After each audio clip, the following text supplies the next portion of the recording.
Mega power star Ram Charan ప్రస్తుతం పెద్ద సినిమాతో బిజీగా ఉన్నాడు. బుచ్చిబాబు డైరెక్ట్ చేస్తున్న ఈ సినిమాపై భారీ అంచనాలు నెలకొన్నాయి.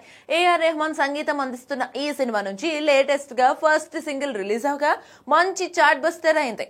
చికిరి చికిరి అంటూ సోషల్ మీడియాను షేక్ చేస్తున్నారు మెగా అభిమానులు. ఇక ఈ సినిమాను 2026 మార్చి 27న రిలీజ్ చేయడానికి సన్నాహాలు చేస్తున్నారు. ఈ ఇయర్ ఎండింగ్ వరకు షూటింగ్ మొత్తం పూర్తి చేసేలా దూసుకుపోతుంది చిత్ర యూనిట్. అయితే ఈ సినిమాను ముందుగా సంక్రాంతికి రిలీజ్ చేయాలని అనుకున్నారట. కానీ సంక్రాంతి సీజన్ రామ్ చరణ్ కు కలిసి రావడం లేదు. ఈ సీజన్ లో వచ్చిన సినిమాలు ఫ్లాప్ అయ్యాయి. ఈ కారణంగానే పెద్దిని సమ్మర్ లో రిలీజ్ చేస్తున్నట్టుగా తెలుస్తోంది.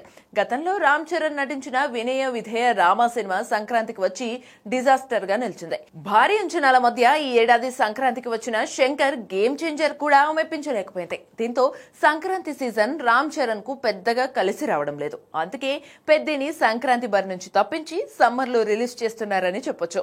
అయితే చరణ్ కు సంక్రాంతి కలిసి రాలేదు గానీ ఆయన తండ్రి మెగాస్టార్ చిరంజీవికి మాత్రం బాగా కలిసి వస్తుంది.